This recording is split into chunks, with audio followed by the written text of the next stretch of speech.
Delmarva Today with Don Rush. As the nation prepares to mark the birthday of Martin Luther King Jr., it does so in the wake of the anniversary of the storming of the nation's capital. Welcome to Delmarva Today. This is Don Rush. The images still hang in the air with the sight of the Confederate flag inside the Capitol building.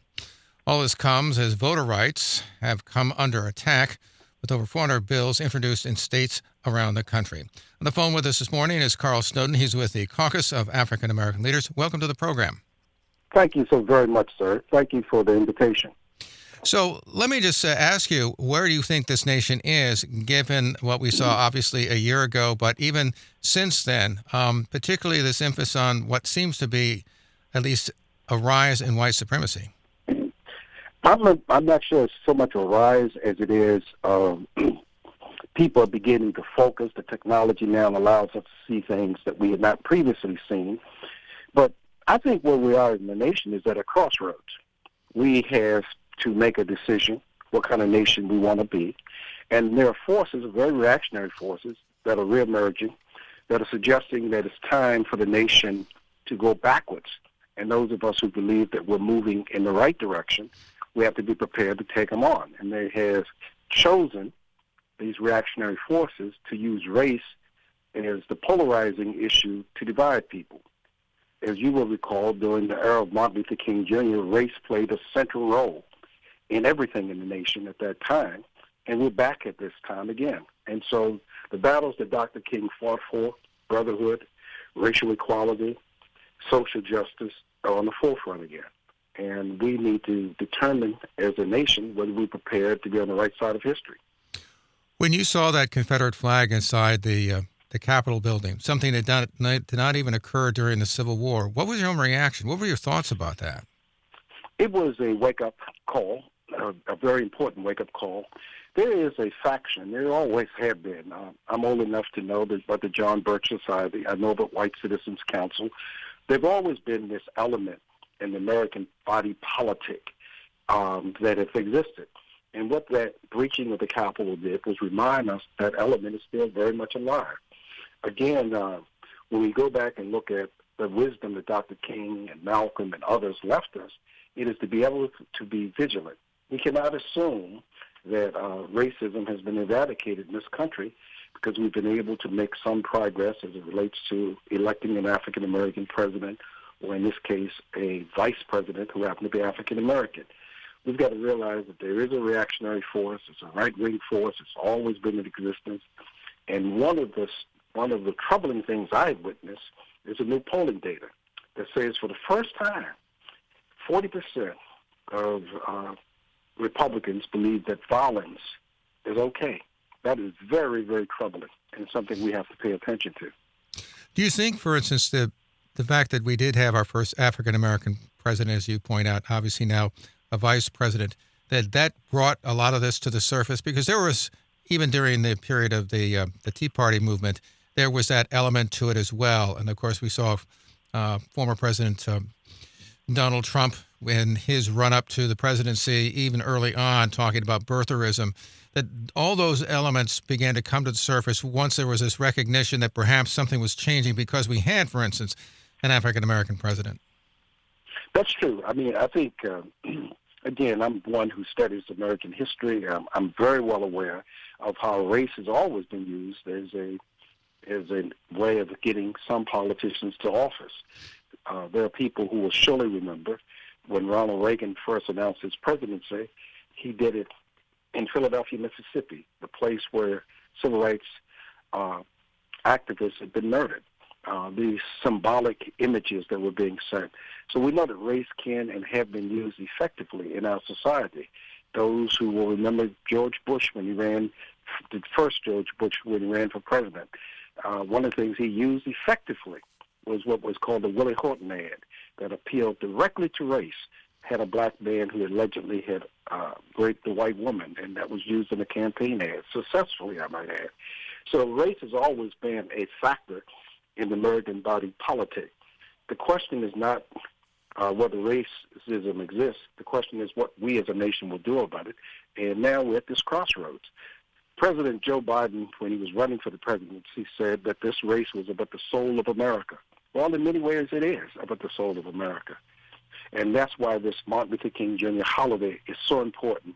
It's an opportunity for people of goodwill to recommit themselves to the dream that Dr. King had, which was of the beloved community, a community that was all-inclusive, all-loving, and one that put more emphasis on peace than it did race. I want to follow up on one piece of this, which is that in the past, and particularly the examples that you mentioned, they were very subtle in nature, really, as compared to what we're now seeing in terms of, obviously, neo-Nazis who come out in force. We've seen the Jews will not replace us, rise of anti-Semitism, particularly, is something that you would not necessarily see in polite Republican society in the past. That is true. That is true. But again, on the eve of Dr. King's death, he said almost 50 years ago, we've got some difficult days ahead of us, he said on the eve of his assassination, dark days. And these are those dark days. But I'm also looking at something else. And there's no question they've had this right-wing, very ugly, very evil presence. But also, I want to remind people that last year, when George Floyd was murdered, and the whole world saw him being murdered, people of goodwill all around this nation and world responded to that. There were white people, young people in particular, that were marching, who were saying Black Lives Matter. There was this incredible reaction to that racism. The reason why Donald Trump is not in public office today, let us not forget, it was the fact that a majority of Americans rejected his presidency. His big lies about having won the election. Well, the reality is that he did not win the election. He lost the election. There were more people who wanted him out of office than wanted him in office. And then we saw what happened when people of goodwill get mobilized and energized and organized. What happened in Georgia has to be considered a reaction to the racism. They said in Georgia, the state of Georgia, the state where Martin Luther King Jr. is buried in Atlanta, Georgia, that no black man would ever get elected to become U.S. Senator. No Jew would get elected in Georgia, they said. But the masses of people came out in great numbers, and what we saw was more people of goodwill voting in the state of Georgia for change than those who would take us back. So I think we have to be cautious, but I also think we need to realize the strength that we have when we come together. It's been proven over and over again that whenever good people of goodwill join hands, we make a change in America and in the world. And some of these changes are very recent. So while I think we need to be concerned, I think we need to not moan, but organize. What do you think accounts for that change? I mean, there's obviously been the suggestion that there are demographic changes obviously taking place, but also seems to be some values changes as well, particularly as you get the older people passing away and there are younger people in their stead. What dynamics do you see producing this kind of positive change? Well, let me give you two examples of why we are first where we are, and then secondly, why I'm optimistic we're going in the right direction eventually. The reason I think that there's a lot of bigotry that still exists in America, and racism and anti-Semitism and homophobia, is because of ignorance. Now, if you ask the average person who had knowledge of American history this following question: did they know that Richard Mentor Johnson, who was the 9th Vice President of the United States of America, the 9th Vice President of the United States of America, who served under Martin Van Buren, that he, Vice President Richard Mentor Johnson, wife was black and he had 2 black daughters, people would be stunned. They would absolutely not believe that. But if one was to Google Richard Mentor Johnson, look at his wife, they'd find her name was Julie Chen, and they had 2 daughters who were black. And it was because of the fact that they were black that Martin Van Buren lost the election. But that part of history has been lost. Most people have no idea that that occurred. In more recent times, if you ask people, was Martin Luther King Jr. assassinated? Of course they said he was. But when you ask them, did they know that his mother was a victim of assassination? She was assassinated 6 years later in 1974. the vast majority of people would find that shocking information. They just don't know. So part of what keeps this racism going, and the reason why I did raise the issue of critical race theory, because they know that the more you enlighten people to the true history of American history, the more willing they will become to confront the racism that has existed in our society. The reason I'm so optimistic, or remain to be optimistic, and I think we're going in the right direction, because we are changing. America's changing. You know, by the year 2040, this is going to be a majority nation, people of color. That's a fact. That's what's going to happen. And it's frightening some people. And on the other hand, it's embraced other people being embraced by the changes. We have an experiment that's been going on for more than 200 years, and that is a multiracial, multi-ethnic society. This experiment in what they refer to as the perfect union, the effort to make a more perfect union, is true. I've had the pleasure of traveling around the world, and there's no country like America. We're very diverse as a nation. And this experiment we call democracy, as Ben Franklin said, it's great. The question is, can we hold on to it? And that's where we are right now. Well, one other question I have as we go forward is that we mentioned a moment ago at the opening that we have some, I guess it's 440 voter suppression bills that have been introduced, Texas, Georgia, Florida, amongst others, an effort perhaps even for state legislatures to overturn primary elections or the elections for electors to the Electoral College. And we saw certainly an effort in 2021 to overturn some of these votes in some of these key states. Is it possible we may be looking at a country that is being really ruled by a minority through these various mechanisms? Yes. I mean, there's no question that, in fact, again, for those who delve into American history, that's been true. I mean, the truth of the matter is that minority rule is not new to this nation. I mean, I got to remind people that women didn't have the right to vote until 1920. My mother was born when women didn't have the right to vote. She recently died at the age of 104. Women didn't get the right to vote until 1920. People forgot that African-American men who could vote starting in 1870 really never had the right to exercise that right to vote until we got the Voting Rights Act passed in 1965. Young people forget young people, which constitute a large slice of America, did not win the right to vote until after the Vietnam War. So we've had long periods of American history where the majority of people, based on their race, their gender, their age, couldn't vote. So it's not a new phenomenon if you understand American history. So what we need to do is confront our true history, let people know that there is this scheme to suppress the vote, but it's not new. Tell me the difference between what's happening today and what was happening when, for black voters, they had to go and count how many bubbles was in a soap bar. It was very much a system that was in place that was racist, that denied people the right to vote. Again, I come back to Dr. King, who kept warning us over and over again that we have to be vigilant. This is not a new struggle. This is an ongoing struggle, and we have to be willing to confront it.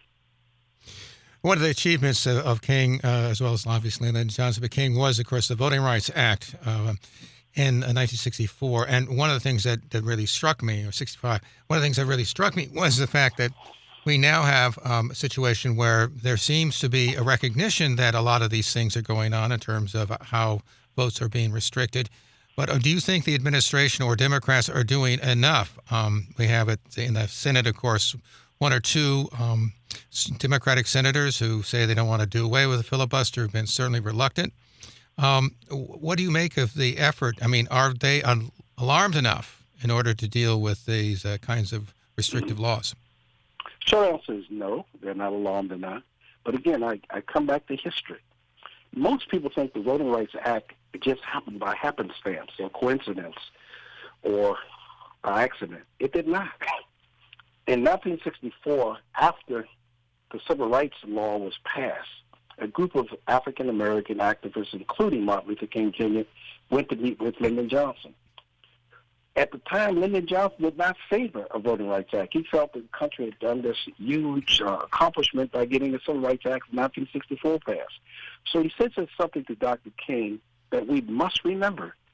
Lyndon Johnson said to Dr. King, if you want us to do the right thing, make us do it. And it was the fact that millions of people began to pressure the Congress. That's how we got the Voting Rights Act. It didn't come because of the leadership from the White House. It came from because people on the streets were putting the pressure on the U.S. Senate and the Congress and President Johnson that it came into being. So again, I think we have to take the advice of former President Johnson.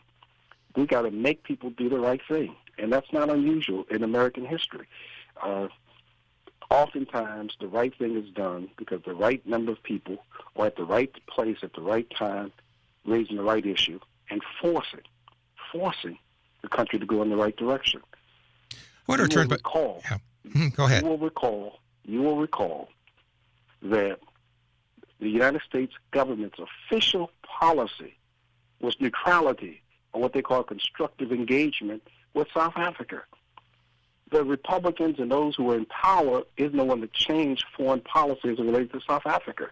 It was an anti-apartheid movement in the streets that led to the changes. And all I'm pointing out is that whenever you look at the progress that has been made in this nation, it's a mistake to assume that it came from the Congress or it came from the presidency. It has always come from people of goodwill energizing the base and making government do what it's supposed to do.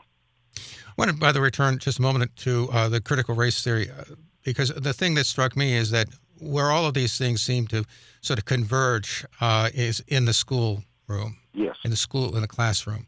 What do you make of how one tries to deal with that? Because it seems to be one of the most sensitive areas, particularly for parents, but for a lot of people when they talk about their children. We've already obviously seen it with the concept of masks and vaccinations and so on, but certainly race is also an issue.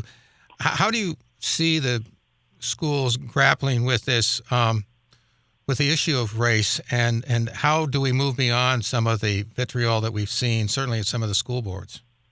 Not without difficulty.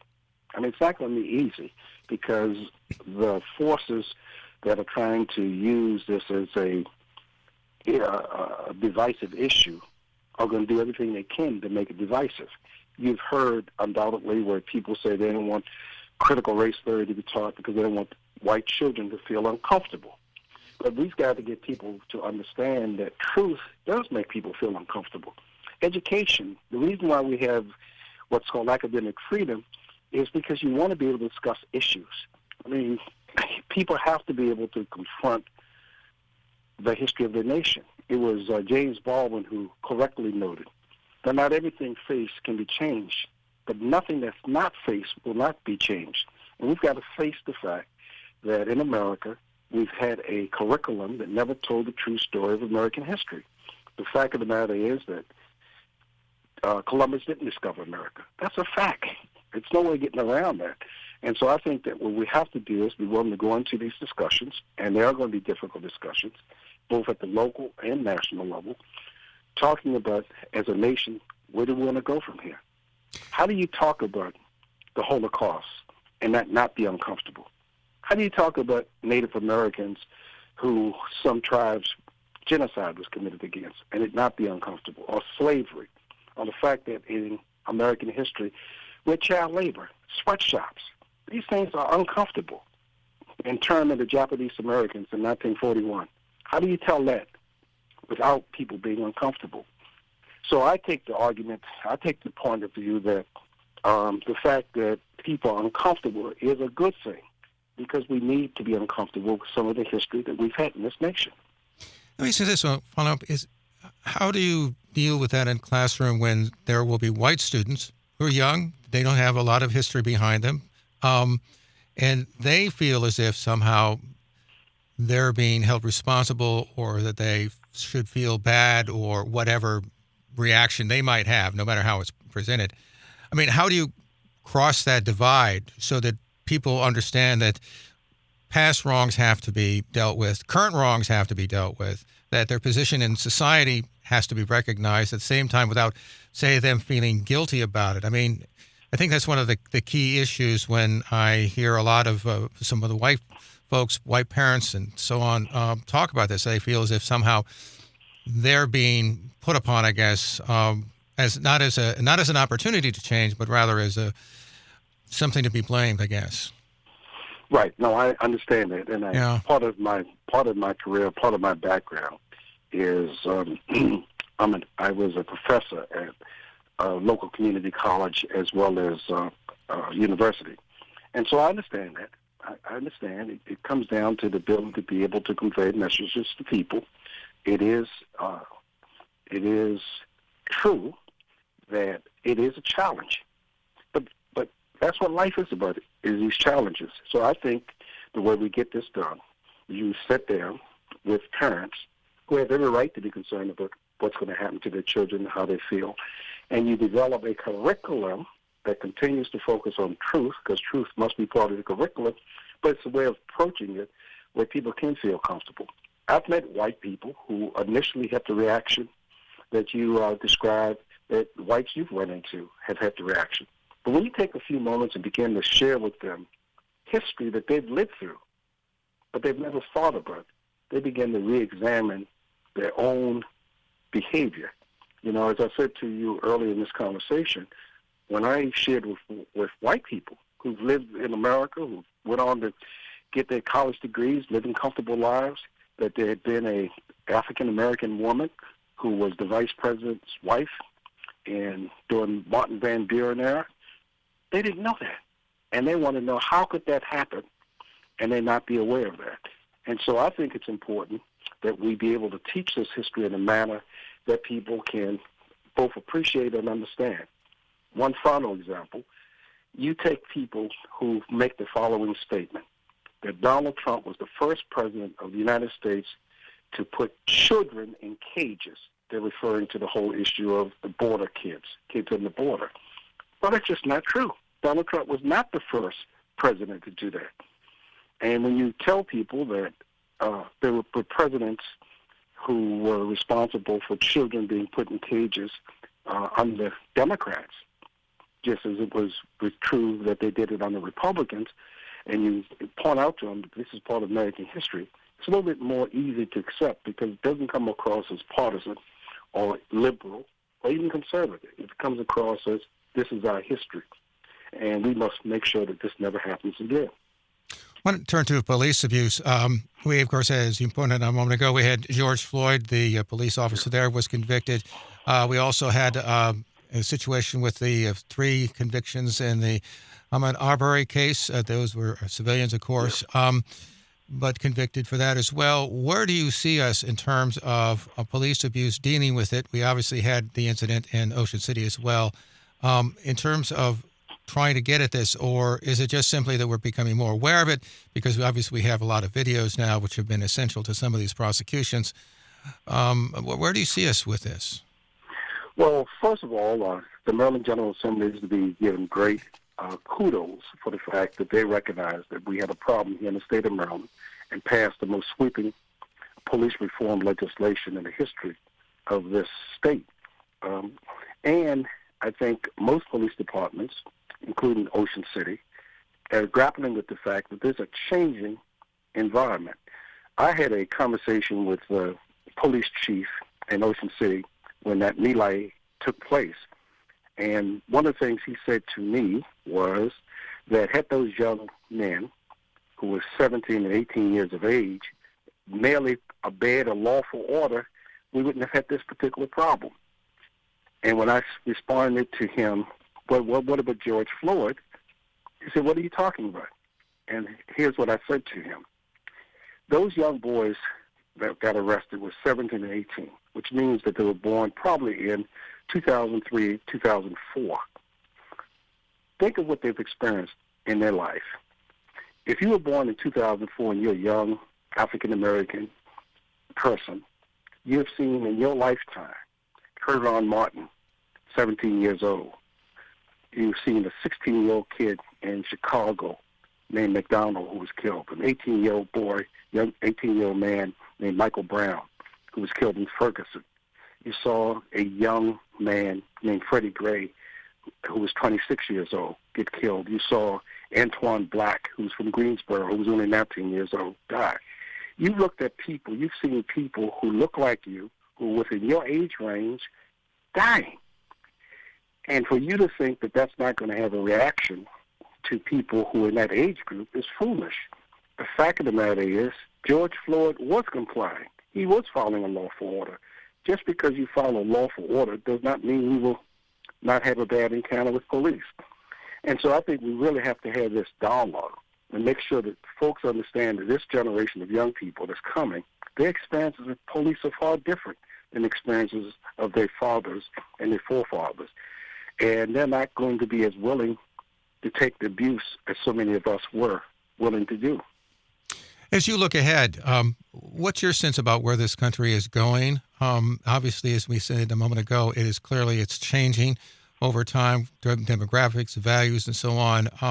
But we still have the situation where we have a government and a structure that often favors the minority. In fact, some people would argue that that was Madison's aim, was to ratchet in the majority, as it were.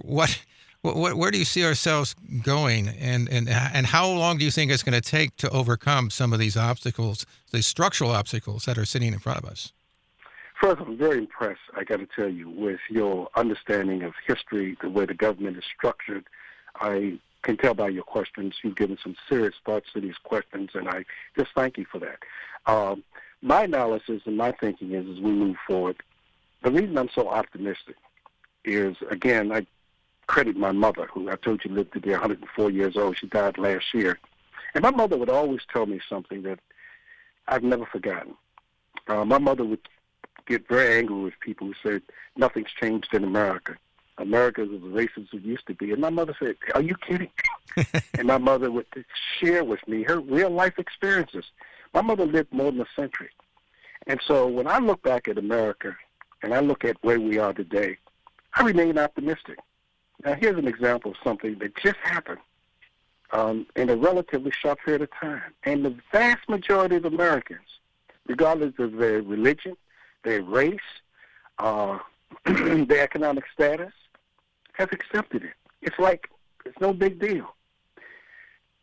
When the United States Supreme Court affirmed marriage equality, allowing people of the same sex to marry. Men can marry men, women can marry women. I thought there'd be a huge backlash in this country. Because, there's some fundamental people who believe that is sinful. But that's not what happened in America. Wherever I go, and I travel a lot, most Americans have accepted the notion that marriage equality is something that should exist in this country. That is such a huge, major change in America. I mean, to me, it's just a major change. That happened in my lifetime.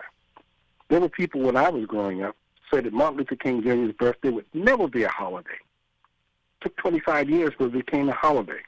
There were people who told me Nelson Mandela would die in Robben Island in South Africa. He walks out of the prison and becomes president of that country. I just think that sometimes we have to slow down, look at the tremendous progress that we've made in this nation. I mean, there are things that are occurring today that we just take for normal. But believe me, it took a lot of struggle to make it become a reality. And so I guess I'm a little bit more optimistic than some, because I don't just focus on what's occurring now. I try to look at history and look at the long arm of history. And I'm pretty confident that people of goodwill have always prevailed in this society. And if they don't prevail, we'll never have an America like we have it today. I mean, it just will be a different country. But I have to remain optimistic. I have to believe that the vast majority of Americans believe in the dream that Dr. King held of a beloved community, a community that was inclusive, a community that allowed people to be who they are. In fact, if you dig deep in American history, there was this incredible symbol that used to have a snake, and it said, "Don't tread on me." There was an attitude in America, live and let live. There was an intolerance, if you will. And I'm hoping that we revisit those roots of America. You know, what made America such a great nation is this idealism. I mean, the notion that people have the right to practice any religion they want or not practice a religion, that's revolutionary. When you look around what's going around other parts of the country, the right to criticize your government, the right to petition, the right to assemble, the right to speak, these are rights that are not known, that are not universal. And people around the world emulated America because they thought we had come up with a system that allowed the human being to be able to exist. And I'm hoping that that system is worth us fighting for to preserve. We've been speaking with Carl Snowden. He's with the Caucus of African American Leaders. We appreciate you taking the time to talk with us this morning. Thank you so very much, sir. And thank you again for the opportunity to participate. This has been Delmarva Today. I'm Don Rush. Thanks for listening.